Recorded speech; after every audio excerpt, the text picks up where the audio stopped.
ఆయన ఆయన మా దగ్గర ఎందుకు సిగ్గుండాలని మాట్లాడడానికి లుచ్చానా కొడుకు ఎవడే మాట్లాడతాడు 14 సార్లు టికెట్ ఇచ్చింది కాంగ్రెస్ పార్టీ. దయచేసి మీ మీడియా రండి, దయచేసి మీ మీడియా ద్వారా చెప్తున్నా నేను.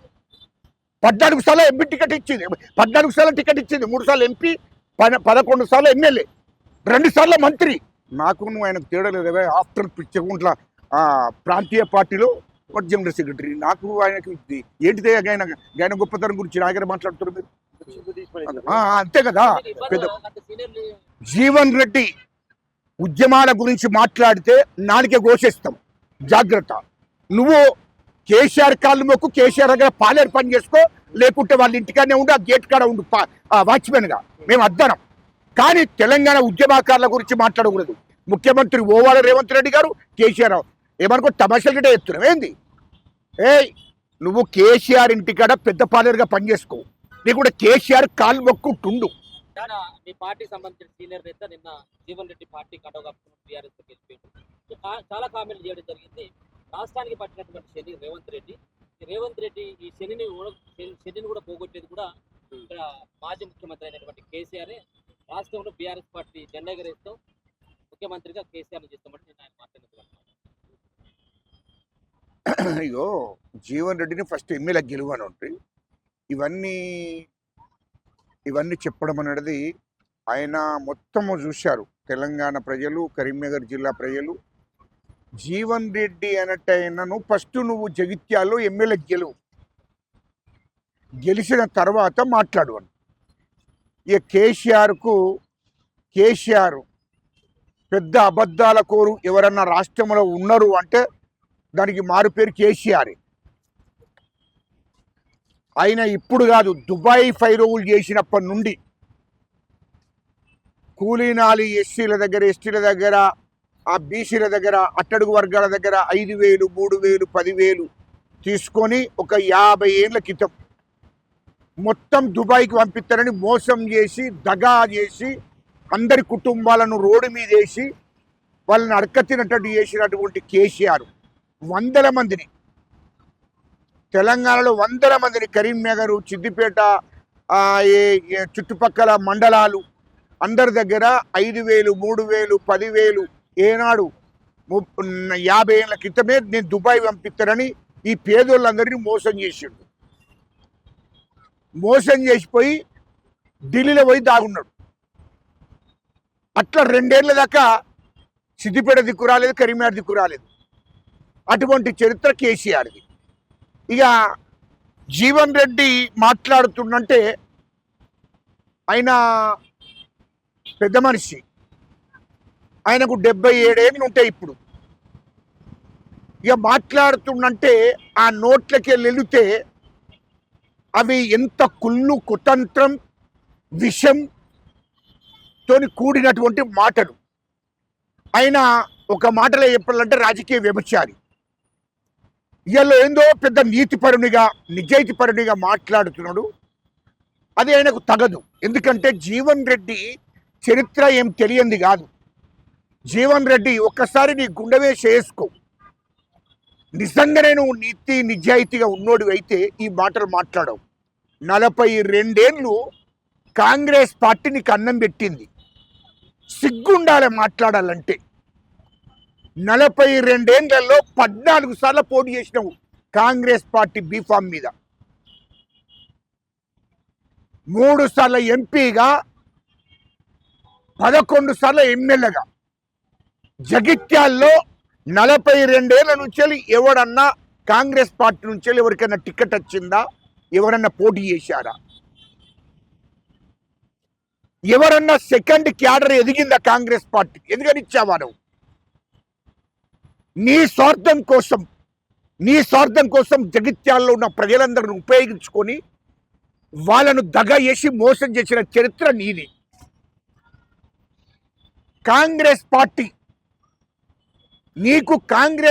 నీకు చేసింది తప్ప నువ్వు కాంగ్రెస్ పార్టీకి చేసింది ఏమీ లేదు. ఒకటి అడుగుతున్నా జీవన్ రెడ్డి గారు, నీ గురించి అడుగుతున్నా. నువ్వు కాంగ్రెస్ పార్టీకి సేవ చేసినా, కాంగ్రెస్ పార్టీని ఎత్తుకున్నా, కాంగ్రెస్ పార్టీకి సేవలు అందించిన, ఎక్కడన్నా సేవలు అందించింది చెప్పు. 42 ఏళ్ళు కాంగ్రెస్ పార్టీ నిన్ను మోసింది, నువ్వు కాంగ్రెస్ పార్టీని మొయ్యలే. ఒకవేళ నిజంగానే నువ్వు మోస్తే చెప్పు, నీ పక్కపొంటి కొరట్లని గిట్ట గెలిపించావా ఎప్పుడన్నా? నీ పక్కపొంటి చొప్పదని గెలిపించినావా? నీ పక్కపొంటి ధర్మపురిని గెలిపించినావా? పోనీ వెమ్లవాడని గెలిపించినావా? సిరిసిల్ల గెలిపించినావు? ఉమ్మడి కరీంనగర్ ఉమ్మడి జిల్లాలో ఏ కాన్స్టిట్యూషన్ నువ్వు కాంగ్రెస్ పార్టీ నాయకునిగా గెలిపించావో చెప్పు. ఎమ్మెల్యే గెలిపించినావా?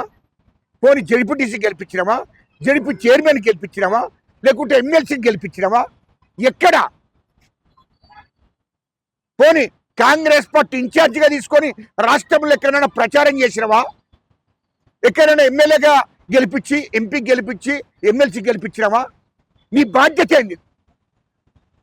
పోనీ 42 ఏళ్లలో రాష్ట్రంలో ఎక్కడైనా కాంగ్రెస్ పార్టీ ఇన్ఛార్జిగా పోయి ఏదైనా కాంగ్రెస్ పార్టీని గెలిపించినావా? ఆ చరిత్ర లేదే. మరి ఇంకా కాంగ్రెస్ పార్టీకి ఏం సేవ చేసినావే? ఓన్లీ జగిత్యాల కాన్స్టిట్యున్సీలో దాన్ని పట్టా తీసుకున్నట్టు పట్టా రిజిస్ట్రేషన్ చేసుకొని నువ్వు కాంగ్రెస్ పార్టీని మొత్తం ఉపయోగించుకొని 14 సార్లు పోటీ ఎత్తి 6 సార్లు గెలిపించారు ప్రజలు. 2 సార్లు ఉమ్మడి రాష్ట్రానికి మంత్రి అయ్యావు. నీ కాంగ్రెస్ పార్టీ పుణ్యాల కాంగ్రెస్ పార్టీ నీకు ఇచ్చినది. కాంగ్రెస్ పార్టీ 14 సార్లు టికెట్ ఇచ్చింది, 6 సార్లు గెలిచావు, 2 సార్లు మంత్రి చేసింది కాంగ్రెస్ పార్టీ. కాంగ్రెస్ పార్టీ నిన్ను ఎమ్మెల్సీ చేసింది. ఎమ్మెల్సీ పదవి ఉండంగా 2023లో మళ్ళీ ఎమ్మెల్యే టికెట్ తీసుకొని ఎమ్మెల్యే టికెట్ మీద పోటీ చేశావు. మరి ఇంకా వేరే కార్యకర్తలు లేరా? ఒక బీసీ నాయకుడికి ఇప్పించినావా? ఎందుకు నేను ఎమ్మెల్సీ ఉంటాం కదా, ఇగో బీసీ నాయకుడు ఎమ్మెల్యే గెలవండి, లేకుంటే ఇంకో రెడ్డి నాయకుడిని ఇగో నువ్వు గెలువు అని వాళ్ళకి ఎమ్మెల్యే టికెట్ ఇప్పించినావు. ఇప్పుడు వేయలేదే ఎమ్మెల్సీ నీకే, మళ్ళీ ఎమ్మెల్యేగా కూడా 23లో పోటీ చేశావు. ఎమ్మెల్యేగా ఓడిపోయినాక అది ఎమ్మెల్సీ ఉండంగానే మళ్ళీ ఎంపీగా పోటీ చేశావు. ఇంకా కాంగ్రెస్ పార్టీ నీకు ఏం చేయాలి? 76 ఏళ్ళే నన్ను ఏడిపించింది, నన్ను బాధ పెట్టిందంటూ సిగ్గు లేదా? నీకు సిగ్గు అనిపిస్తుందా? నువ్వు ఏం మనిషివే? నువ్వు మనిషివా పశువా? 2023లో పోటీ చేస్తావు, 24లో పోటీ చేస్తావు. సిగ్గుండాలి మాట్లాడని కాంగ్రెస్ పార్టీని మాట్లాడితే పురుగులు పడిపోతావు. ఇక నువ్వు ఎమ్మెల్యే కాదు, అక్కడ ఒక వార్డు మెంబర్ కూడా గెలవు. సిగ్గుండాలని కాంగ్రెస్ పార్టీని మాట్లాడతావు. మా ముఖ్యమంత్రి రేవంత్ రెడ్డి గారిని మాట్లాడతావు. నేను ఎమ్మెల్యేగా పోటీ చేస్తే ₹1 ఖర్చు పెట్టకుండా మా ముఖ్యమంత్రి రేవంత్ రెడ్డి గారు నీకు సహాయం చేసిండు. అప్పుడు మా ముఖ్యమంత్రి రేవంత్ రెడ్డి గారి గురించి గుర్తుకు రాలే నీకు? ఎంపీగా పోటీ చేసినప్పుడు ₹1 కూడా నీ ఇంట్లోకెళ్ళి ఖర్చు పెట్టలే. మా ముఖ్యమంత్రి రేవంత్ రెడ్డి గారు నీకు సహకరించిండు, అన్ని రకాలుగా సహకరించిండు. సిగ్గుండాలి కదా మా ముఖ్యమంత్రి రేవంత్ రెడ్డి గారిని మాట్లాడడానికి. తిన్నాసా లెక్క పెడతావు. ఇంకా నువ్వు నీతులు మాట్లాడుతున్నావా? పోనీ నువ్వు ఎవరి కోసం 76 ఏళ్లలో నీకోసమే కొట్లాడినావు తప్ప నీకోసం ఎందుకంటే నేను తెలుగుదేశం పార్టీతో, నువ్వు తెలుగుదేశం పార్టీ మీద కొట్లాడినావు. ఏం బిక్కినావు? మరి కాంగ్రెస్ పార్టీ గెలిపించినావా? నేను కేసీఆర్ మీద కొట్లాడి ఏం చేసినావు? ఎమ్మెల్సీగా నిలబడ్డావు, శాసన మండలిలో ఉన్నావు, కేసీఆర్ తోని చేతులు కలిపావు. కాంగ్రెస్ పార్టీ గురించి చెప్పుకుంటా 10 ఏళ్ళు కేసీఆర్ తోని పనులు చేయించుకున్నావు, కోట్ల రూపాయలు సంపాదించుకున్నావు. ఏం చేసినావు కాంగ్రెస్ పార్టీకి? ఏం నువ్వా కొట్లాడింది? నువ్వు కొట్లాడినావా? మరి నువ్వు కొట్లాడి కాంగ్రెస్ పార్టీని ఎక్కడ గెలిపించావే అది చెప్పు ప్రజలకు. సిగ్గుండాలే. మా ముఖ్యమంత్రి రేవంత్ రెడ్డి గారి గురించి, ముఖ్యమంత్రి ఓవాల రేవంత్ రెడ్డి గారు, కేసీఆర్ ఏమనుకో తమాషాలు గిట్ట చెప్తున్నావు ఏంది? నువ్వు కేసీఆర్ ఇంటికాడ పెద్ద పాలేరుగా పనిచేసుకో, నీ కూడా కేసీఆర్ కాలు మొక్కుంటుండు, మాకు అభ్యంతరం లేదు. కానీ తెలంగాణ ప్రజలను అవమానపరిచినట్టు మాట్లాడితే, కాంగ్రెస్ పార్టీని అవమానపరిచినట్టు మాట్లాడితే, మా ముఖ్యమంత్రి రేవంత్ రెడ్డి గారిని అవమానపరిచినట్టు మాట్లాడితే బాగుండదు అని చెప్తున్నాం. అరే పెద్ద పాలేరుకి ఏమిస్తారు? కేసీఆర్ పెద్ద పాలేరుకు ఏమిస్తారు అంటున్నా. ఆయన మా దగ్గర ఎందుకు సిగ్గుండాలని మాట్లాడడానికి? లుచ్చానా కొడుకు ఎవడే మాట్లాడు? 14 సార్లు టికెట్ ఇచ్చింది కాంగ్రెస్ పార్టీ. దయచేసి మీ మీడియా రండి, దయచేసి మీ మీడియా ద్వారా చెప్తున్నా. నేను 14 సార్లు ఎంపీ టికెట్ ఇచ్చింది, 14 సార్లు టికెట్ ఇచ్చింది, 3 సార్లు ఎంపీ, 11 సార్లు ఎమ్మెల్యే, 2 సార్లు మంత్రి. ఎమ్మెల్సీ, ఇంకేం పదవులు కావాలి? చివరికైతే పిసిసి స్థాయి దాకా పోయిండు. కాంగ్రెస్ పార్టీ పుణ్యమే ఇది. కాంగ్రెస్ పార్టీని నమ్మినందుకు కాంగ్రెస్ పార్టీ ఆయనకు చేసింది. కాంగ్రెస్ పార్టీకి ఆయన ఏం చేయలే, అది గుర్తుపెట్టుకోండి. అంటే ఈ వయసులో మానసిక క్షోభ అనుభవిస్తున్నాడని చెప్పి ఏమిటికి మానసిక క్షోభన అదేంది నాకు అర్థం కాలేదు. అరే సిగ్గుండాలయ్యా, 76 ఏళ్ళు వచ్చింది. ఒకటి వినండి, అంటే ఒక దళితుడికి మంత్రి ఇస్తే గింత విషయం కలుగుతావా? ఒక దళితుడు లక్ష్మణ్ కుమార్కు జగిత్యాల జిల్లా నుండి ధర్మపురి కాన్స్టిట్యూన్సీ మంత్రి ఇస్తే గింత విషయం కలుగుతావా? ఒక పొన్నం ప్రభాకర్ రెడ్డి ఒక బీసీ నాయకుడికి మంత్రి పదవి ఇస్తే గింత విషయం కలుగుతావా? అంటే నువ్వు ఎట్లయినా నీకే మంత్రి కావాలా? అంటే ఇప్పుడు ఆయన బాధ ఎంత ఏంది? నాకు మంత్రి ఏకపాయిరి, నాకు మళ్ళీ నాకు మంత్రి ఏకపాయిరి, రాష్ట్ర ప్రభుత్వ సలహాదారుని ఏపాయిరి, నాకు ఉన్న పదవులు ఏకపాయిరి. ఈ దళితుడికి ఈ ఒక మాదిగ బిడ్డకు మంత్రి ఇచ్చేది మంత్రి పదవి ఇయ్యలేదని, లేకుంటే ప్రభుత్వ సలహాదారునిగా క్యాబినెట్ హోదా కల్పించలేదని. ఆయన పదవే 76 ఏళ్ళు కాదు, ఇంకా ఆయన ఎన్నేళ్ళు బతుకుతారు అన్నేళ్ళు పదవి ఇచ్చుకుంటూ రావాలి.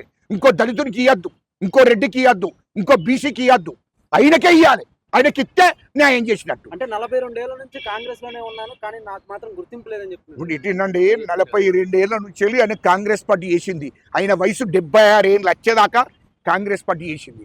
సిగ్గు ఉండాలి. పెద్దపాలెవరికి ఇస్తారా జనరల్ సెక్రటరీ? పెద్దపాలెవరికి ఇస్తారు జనరల్ సెక్రటరీ. మీకు ఇంకోటి తెలుసా? తమిళనాడులో విజయ్ వాళ్ళ డ్రైవర్ కొడుకు ఇచ్చిండయా ఎమ్మెల్యే టికెట్. ఇప్పుడు ఆయనకు అంతకంటే పెద్ద general secretary, party general secretary ఇచ్చిండు.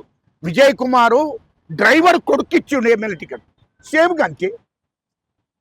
ఈయన జీవన్ రెడ్డిని పెద్దపాలేరుగా చూసిండు, జనరల్ సెక్రటరీ ఇచ్చిండు. నేనేంటిదా చెప్పురా? కాంగ్రెస్ పార్టీ ఏంటిదా? ఇది ఏంటి? నేషనల్ పార్టీ అయ్యా. 140 ఏళ్ళ చరిత్ర కాంగ్రెస్ పార్టీ గర్వంగా చెప్పుకుంటా నేను. 140 ఏళ్ళు చరిత్ర కాంగ్రెస్ పార్టీ.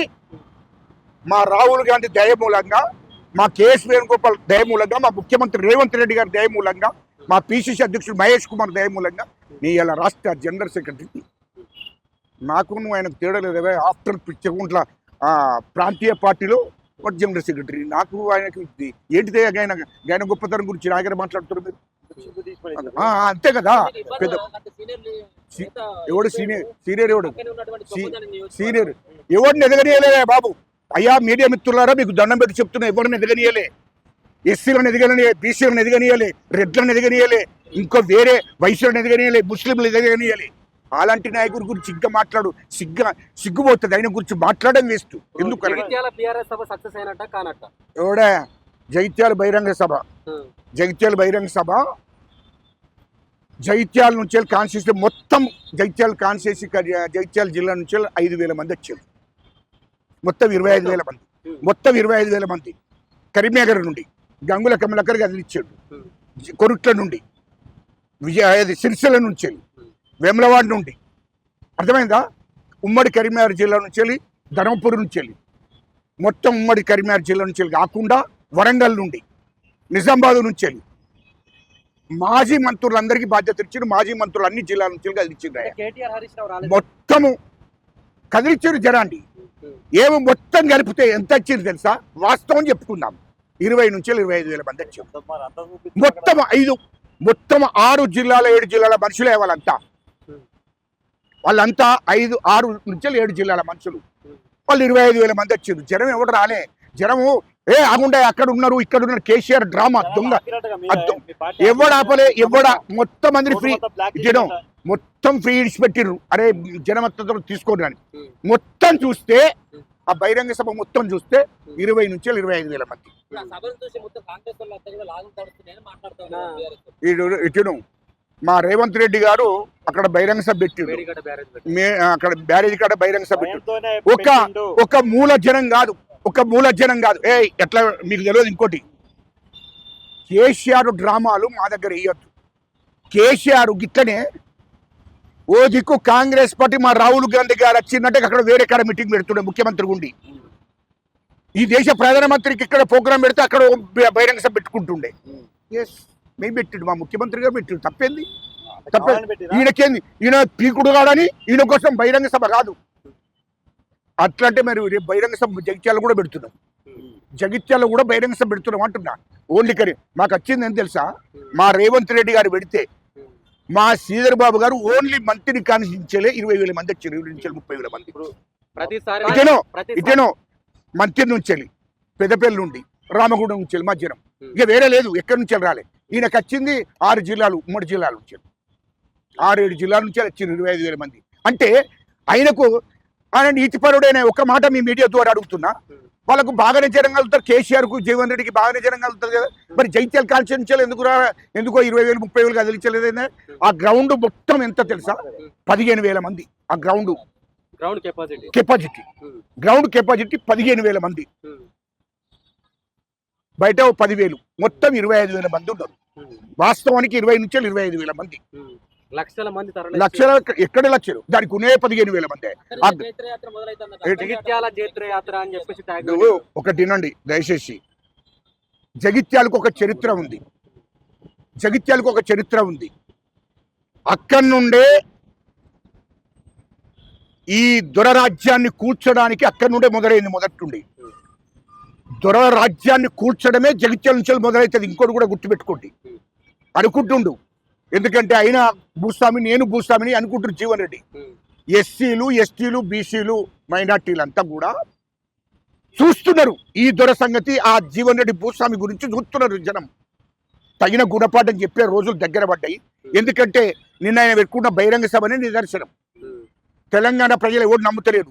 6 జిల్లాల నుంచి వచ్చిందండి 25,000 మంది. 6 ఉమ్మడి జిల్లాల నుంచి వచ్చిండ్రు. ఇక జనం ఎక్కడి నుండి 6 జిల్లాల నుంచి 25,000 మంది వస్తారా? మేము 1,00,000 మంది, 2 లక్షల మందినేమో 3 కాన్స్టిట్యూన్సీ నుంచి వచ్చిన వాళ్ళు. మాకు ఏది మా మంత్రి రామగుండము అక్కడి నుండి వచ్చిన వాళ్ళు 2 లక్షల మంది. ఈయనకి 25,000 మంది 6 జిల్లాల నుంచి అది ఇచ్చిండ్రు. నిజామాబాద్, నల్గొండ, వరంగల్. కేసీఆర్ ఏం మాట్లాడుతాడని తెలంగాణ ప్రజలందరూ ఎవరు చూడలేదు. అంత బూటకం మాటలు, అది దుర్మార్గమైన మాటలు. ఇంకో విషయం, జీవన్ రెడ్డి ఒక ఉద్యమకారుడు కాదు. తెలంగాణ ఉద్యమంతో సంబంధం లేదు జీవన్ రెడ్డికి. జీవన్ రెడ్డి ఉద్యమాల గురించి మాట్లాడితే నాలుగే ఘోషిస్తాం, జాగ్రత్త. నువ్వు కేసీఆర్ కాళ్ళు మొక్కు, కేసీఆర్ దగ్గర పాలేరు పని చేసుకో, లేకుంటే వాళ్ళ ఇంటికాడనే ఉండి ఆ గేట్ కాడ ఉండు వాచ్మెన్గా. మేము అద్దనం.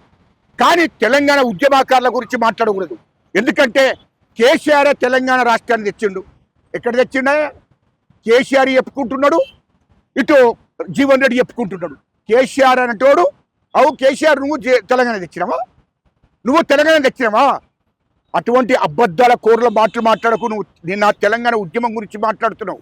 నువ్వు ఆ తెలంగాణ తెచ్చింది 2001లో టీఆర్ఎస్ పార్టీని పెట్టుకున్నావు. తెలంగాణ రాష్ట్రము, తెలంగాణలో దొరరాజ్యం తీసుకురావడం కోసం ఒక అహంకారంతో తెలంగాణ సెంటిమెంట్ని పట్టుకొని తెలంగాణ సెంటిమెంట్ పేరు మీద టీఆర్ఎస్ పార్టీని పెట్టుకున్నాడు. టీఆర్ఎస్ పార్టీని పెట్టుకొని మరి తెలంగాణ గురించి ఒట్లాడకుండా కాంగ్రెస్ పార్టీతో ఎట్లా పొత్తు పెట్టుకున్నామే 2004లో? కేసీఆర్ నిన్నే అడుగుతున్నా నేను. 2004లో కాంగ్రెస్ పార్టీతో పొత్తు పెట్టుకొని 11 ఎమ్మెల్యే సీట్లు గెలిచిండాయా? కాంగ్రెస్ పార్టీతో పొత్తు పెట్టుకొని 11 సీట్లు గెలిచి దాంట్లో మంత్రి పదవులు తీసుకున్నాడు. మా ముఖ్యమంత్రి రాజశేఖర రెడ్డి గారి కాళ్ళు మొక్కి మంత్రి పదవులు తీసుకున్నాడు. కాంగ్రెస్ పార్టీ ఇచ్చిన భిక్ష మంత్రి పదవులు తీసుకున్న రాష్ట్రంలో. ఈయన కేసీఆర్ ఎంపీ గెలిచి యూపీఏ గవర్నమెంట్లో మా సోనియా గాంధీ దయ వల్ల కేంద్ర మంత్రి అయింది. నువ్వు కాంగ్రెస్ పార్టీని మాట్లాడతావా? చివరిగా నువ్వు కాంగ్రెస్ పార్టీని మాట్లాడుతావు. ఇంకోటి కూడా గుర్తుపెట్టుకోండి, టీవీలో రేవంత్ రెడ్డి కన్నా కేసీఆర్ ని ఎక్కువ చూసారని ఇటేను అనండి. అదే అడికే వస్తున్నా. కేసీఆర్ అన్నట్టు అయినా 2004లో కాంగ్రెస్ పార్టీతో పొత్తు పెట్టుకున్నాడు. తెలంగాణ కోసం ఉద్యమం ఎట్లా చేసినట్టే. రెండవది, ఈయన ఎంపీ గెలిచి కేంద్ర మంత్రి అయ్యిండు, కార్మిక శాఖ మంత్రి. ఎవరు చేశారు? సోనియా గాంధీ చేసింది. ఇది కాంగ్రెస్ పార్టీతోనే కదా నువ్వు అయింది. కాంగ్రెస్ పార్టీ లేకపోతే రాష్ట్రంలో మీరు మంత్రులు అవుతురా 2004లో. కేంద్ర మంత్రివి నువ్వు 5వా కాంగ్రెస్ పార్టీ లేకపోతే. అంటే కాంగ్రెస్ పార్టీ దయ వల్ల, సోనియా గాంధీ దయ వల్లనే నువ్వు కేంద్ర మంత్రి అయ్యావు, రాష్ట్ర మంత్రులు అయ్యారు మీ పార్టీ నుంచి. అది గుర్తుపెట్టుకొని మాట్లాడు. రెండోది, ఇక తెలంగాణ ఉద్యమం ఎప్పుడు చేసిండు? టీఆర్ఎస్ పార్టీని పట్టుకున్నాడు తెలంగాణ సెంటిమెంట్ పేరు మీద. ఆ సెంటిమెంట్ని ఉపయోగించుకొని పార్టీని నడిపించుకున్నాడు. రెండోది 2008 దాకా పార్టీని నడిపించాడు. 2008 నుంచి వెళ్ళి మేమంతా ఉద్యమాలు చేసినాం. నేను తెలంగాణ ప్రజా సంఘాల జేసీ చైర్మన్, నేను తెలంగాణ జేసీ చైర్మన్గా నేను ఓఈజేసీ నుంచి వెళ్ళి అటు రాజారాం యాదవ్, ప్రేమర్తి రవి, ఇది ఉద్యోగ సంఘం నుంచి వెళ్ళి స్వామి గౌడ్, శ్రీనివాస్ గౌడ్, మరి ఇక్కడ పొలిటికల్ చేసి కోదండరామ్. ఇక నువ్వు టీఆర్ఎస్ పార్టీ మాత్రం అధ్యక్షుడు. 6 నెలలకు ఒకసారి బహిరంగ సభలు హైదరాబాద్లో పెడుతుండే స్టేట్లో. తెలంగాణ స్టేట్లో 6 నెలలకు ఒకసారి బహిరంగ సభలు పెట్టడం, ఆ బహిరంగ సభలో మాట్లాడడం, పోయి ఇంటికాడ ఉండడం, రోజు సాయంత్రం మంచిగా పొద్దున్న దాకా తెలంగాణ ఆగడం, పండడం. ఇది కేసీఆర్ ఉద్యమం. ఉద్యమాలు చేసింది మేము, తెలంగాణ ఉద్యమాలు చేసింది మేము, పోరాటాలు చేసింది మేము, కష్టపడ్డది మేము. తెలంగాణ చేసి చైర్మన్గా ఉండి చెప్తున్నాయా బాబు. ఆనాడు ఇలా చంద్రబాబు నాయుడు తెలుగుదేశం పార్టీ ఆనాడు 95 సీట్లు ఎమ్మెల్యేలు తెలంగాణలో, ప్రతిపక్ష పార్టీ అయిన ఉమ్మడి రాష్ట్రంలో. చంద్రబాబు నాయుడు గారికి లేఖ రాయమని చెప్పి పోయి 10 సార్లు కలిసింది నేను. కేంద్ర ప్రభుత్వానికి ప్రతిపక్ష పార్టీ లేఖ ఇవ్వాలంటే చంద్రబాబు నాయుడుతో లేఖ ఇప్పించింది నేను. వైఎస్ జగన్మోహన్ రెడ్డి గారితో వైఎస్ఆర్ పార్టీ పెట్టుకుంటే జగన్మోహన్ రెడ్డిని కలిసి లేఖ ఇప్పించింది కేంద్ర ప్రభుత్వానికి నేను. ఇలా Congress, Telugu Desam, BJP, TRS, CPI, CPM అన్ని పార్టీల ఎమ్మెల్యేలను ఏకం చేసి కేంద్ర ప్రభుత్వం మీద ఒత్తిడి తీసుకొచ్చింది నేను. ఇలా యూనివర్సిటీ విద్యార్థులందరూ కూడా, ఈ తెలంగాణ రాష్ట్రంలో విద్యార్థులందరూ కూడా విద్యార్థి లోకం చేసి విద్యార్థులంతా తెలంగాణ కోసం ఉద్యమాలు చేసి పోరాటాలు చేసిన చరిత్ర వాళ్ళది. రెండవది, తెలంగాణ రాష్ట్రం కోసం 1200 మంది బిడ్డలు చనిపోయారు. ఎస్సీలు, ఎస్టీలు, బీసీలు, మైనార్టీలు, రెడ్లు. ఇంతమంది చనిపోతే ఇంతమంది గురించి ఆ బహిరంగ సభలో ఒక్క మాట కేసీఆర్ మాట్లాడలేదు, జీవన్ రెడ్డి మాట్లాడలేదు. నేను తెచ్చిందంటూ నువ్వు తెచ్చినవా? నువ్వు దొంగ దీక్ష బట్టి ఉండు. కరీంనగర్ నుంచి వెళ్ళి సిద్దిపేటకు బయలుదేరి సిద్దిపేట నుంచి వెళ్ళి ఖమ్మం తీసుకుపోయాడు. పొద్దుగాల ఇక్కడ టిఫిన్ చేసిండు, మధ్యాహ్నం 3 గంటలకు ఖమ్మం పోయి టిఫిన్ చేసిండు. దీక్ష ఎక్కడిదే? దీక్ష పట్టిండు. మా డాక్టర్ గోపీనాథ్ చెప్తున్న, ఖమ్మం డాక్టర్ గోపీనాథ్ నాకు పరీక్షలు చేసిండు. అర్జెంటుగా నాకు టిఫిన్ తీసుకురా, తెలంగాణ ఏం వచ్చిన తెలంగాణ కానీ నువ్వు టిఫిన్ తీసుకురా బొమ్మను టిఫిన్ పెట్టిండు. ఆయనతో డాక్టర్ పరీక్షలు అయిపోయినాయి. ఆయనతో 2 రోజులు అక్కడ ఉన్నాడు. ఆయనతో హైదరాబాద్కి వచ్చిండు. హైదరాబాద్కి వచ్చి నిమ్స్ హాస్పిటల్ ఉన్నాడు. గ్లూకోజ్ జ్యూస్ నక్కుంటున్నాడు. ఈ దొంగ దీక్ష బట్టి నేను దొంగ దీక్ష బట్టి సావు నోట్ల తలబెట్టిండ, ఇది పులి నోట్ల తలబెట్టిండ, ఇది అంటాడా ఆయన? సావు నోట్ల తలబెట్టిండు. ఎక్కడ సావు నోట్ల? నీది ఎప్పుడు దొంగ పనులు, దొంగ ఆలోచనలు. నువ్వు దొంగ దీక్ష బట్టి తెలంగాణ కోసం దీక్ష చేసినావా? మరి తెలంగాణ కోసం దీక్ష చేస్తే ఎందుకు చచ్చావు? సావలేదాయను? ఎన్ని రోజులు చేసినావు? పొట్టి శ్రీరాములు అంటే 40 రోజులు చేసిండయా ఆంధ్ర రాష్ట్రం కోసం. నువ్వెన్ని రోజులు చేసినావే? నువ్వు చేసి అంటే టిఫిన్లు తినుకుంటా, జ్యూసులు లాక్కుంటా, టిఫిన్లు చేసుకుంటున్నది, గ్లూకోజ్లు పెట్టుకుంటున్నది నువ్వు దీక్ష చేసినట్ట. అది దొంగ దీక్ష అంటున్నా. నువ్వు తెలంగాణ కోసం ఏనాడు ఏం చేయలేదు. పోనీ తెలంగాణ కోసం జీవన్ రెడ్డిని ఇంట్లో ఎవడన్నా వచ్చినావా? నువ్వు ఇట్లా ఉద్యమం చేసి జైలుకిట్ట పోయినావా జీవన్ రెడ్డి? పోలేదు. మరి కేసీఆర్ గురించి మాట్లాడు. కేసీఆర్ కుటుంబంలో ఎవడన్నా వచ్చిండా తెలంగాణ కోసం? నాకు ఒక్కటే ముఖ్యస్తుడిగా చెప్పండి, తెలంగాణ కోసం కేసీఆర్ ఇంట్లో ఎవడన్నా వచ్చిండా? ఎవడు కావాలి? మరి కేసీఆర్ గిట్ట తెలంగాణ కోసం అరెస్ట్ అయ్యి జైలుకి వేయండా? కేటీఆర్ అన్నట్టు జైలుకి వేయండా? హరీష్ రావు అన్నట్టు జైలుకి వేయండా? మరి మీరెట్లా ఉద్యమం చేసినట్టే? తెలంగాణ కోసం మీరెట్లా ఉద్యమం చేసినట్టు అది ప్రజలకు చెప్పాలంటున్నా. అరే లుచ్చానా కొడుకులారా, నువ్వు గంట బహిరంగ సభలో నేను చేసిందని చెప్పుకున్నావు తప్ప, మరి తెలంగాణ కోసం 1200 మంది బిడ్డలు, ఎస్సీలు, ఎస్టీలు, బీసీలు, రెడ్లు చనిపోయినరు అని ఒక్క మాట కూడా మాట్లాడలే. తెలంగాణ ఉద్యమాలు చేసి అనేక మంది విద్యార్థులు, యువత అంతా జైలుకు పోయినరు అని ఒక్క మాట మాట్లాడలే. ఇలా నేను చేసిన నువ్వు టీఆర్ఎస్ పార్టీ పెట్టుకుని టీఆర్ఎస్ పార్టీ కోసమే కొట్లాడినావు తప్ప తెలంగాణ కోసం కాదు. నేను ఇంకోటి అడుగుతున్న కేసీఆర్ను, 2008 నుంచి వెళ్ళి 2014 దాకా నువ్వు పార్లమెంట్ ఎందుకోలేదు? పార్లమెంట్ ఎందుకోలేదని అడుగుతున్నా. ఎన్నడన్నా 2008 నుంచి 2014 దాకా నువ్వు పార్లమెంట్లో పోయి తెలంగాణ గురించి మాట్లాడినావా? మరి తెలంగాణ గురించి పార్లమెంట్లో మాట్లాడను నువ్వెట్లా తెలంగాణ తెచ్చినట్టు అవుతుందా? తెలంగాణ ప్రజలు, తెలంగాణ ఉద్యమకారులుగా మేము, తెలంగాణ విద్యార్థులు, ఉద్యోగులు, తెలంగాణ ప్రజలు కొట్లాడితే తెలంగాణ రాష్ట్రం వచ్చింది. 1200 మంది బిడ్డలు, శ్రీకాంతాచారి నుంచి మొదలుకుంటే 1200 మంది బిడ్డలు, విద్యార్థులు ఆత్మహత్యలు చేసుకుంటే కాంగ్రెస్ పార్టీ అధినేత మా సోనియా గాంధీ తల్లి చలించిపోయి తెలంగాణ రాష్ట్రం ఇయ్యాల 4 కోట్ల మంది ప్రజలకని తెలంగాణ ప్రజల కోసం తెలంగాణ ఇచ్చింది సోనియా గాంధీ అమ్మ. అంతే తప్ప కేసీఆర్ అంటోడు తెలంగాణ కోసం ఏనాడు కూడా కొట్లాడలే. పదవుల కోసం కొట్లాడిండు. వాళ్ళ ఇంట్లో మంత్రి పదవులు వచ్చినాయి. ఆయన కేంద్ర మంత్రి అయిండు. తర్వాత తెలంగాణ మేము కొట్లాడి తీసుకొచ్చిన తెలంగాణకు రాజ్యాధికారానికి వచ్చిండు. పార్టీ పొలిటికల్ పార్టీ ఉన్నది కాబట్టి తెలంగాణ సెంటిమెంట్తో 2014లో అధికారంలోకి వచ్చిండు. తెలంగాణ ప్రజలు మోసం చేసిండు. అది గుర్తుపెట్టుకోవాలని చెప్తున్నా. ఇంకొకటి, ఎవడన్నా రేపు పొద్దుగాల జాతిపిత తెలంగాణ కేసీఆర్ తెచ్చిందంటే నాడికే గోషిస్తాం నా కొడుకులారా. అది ఎవడన్నా కానీ అది గుర్తుపెట్టుకోవాలి. రెండోది, మీరు తెలంగాణ మాట తప్పనన్నాడా? నిన్న మీటింగ్లో ఏమంటాడు, నేను మాట తప్పను, నువ్వు మాట తప్పవా? ఒక బీసీ నాయకుడు, స్వతంత్ర సమయోధుడు కొండలక్ష్మణ్ బాపూజీ గారు 69లో మంత్రి పదవికి ఫోన్ చేసి తెలంగాణ రాష్ట్రం వచ్చేదాకా పదవి చేపట్టనని చెప్పిండు. ఇయ్యలో కొండలక్ష్మణ్ బాపూజీ 2013లో పెద్ద తెలంగాణ ఉద్యమకారుడు, తెలంగాణ కోసం నిస్వార్థంగా ఉద్యమం చేసినోడు. ఆయన ఇల్లును తెలంగాణ కోసం ఇచ్చినోడు. అటువంటి కొండలక్ష్మణ్ బాపూజీ చనిపోతే కేసీఆర్ అంటూ రాలే. రెండోది, అదేవిధంగా